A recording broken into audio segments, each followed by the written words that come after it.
Ito po ay pili nuts. Yan, kinakain po ang balat nito. Ayan, masarap yan. Malambot. Kung paano siya palambutin, ibababad nyo po siya sa maligamgam na tubig. Bago magpakulo kayo ng tubig, bago kumulo, ilagay nyo yung iyang mga bunga ng pili. Ibabad nyo sa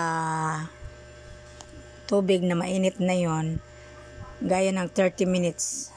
Within 30 minutes, hipuin nyo, pindutin nyo. Kung malambot na, okay na siyang kainin. Hindi po siya pinapakuluan. Ibabad lang sa mainit na tubig. Yan o, masarap po yan. Masarap. Ayan na po ang pili nuts.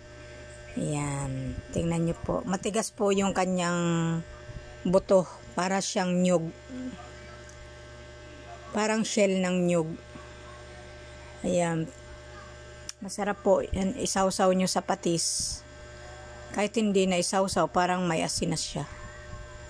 Ayan po, masarap. Masarap pang himagas. Ayan, gagawin nyo po. Pagkatapos kainin, ayan yung buto. Tapos, anuhin nyo ng kutsilyo. Ayan, anuhin nyo. Dapat malakas kasi matigas po yan. Ayan. Malakas ang pokpok na tawag nun. Pagbiak nyo, ayan. Masarap po yan. Kinakain yan, ganyan na, kainin nyo na.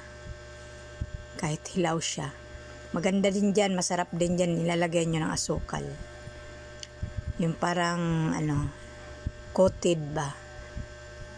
O lagyan nyo ng garlic. Coated sa garlic. Piniprito, parang mani.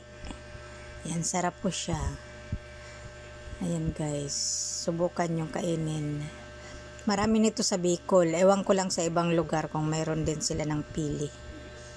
Ayan, thank you for watching guys. Thank you.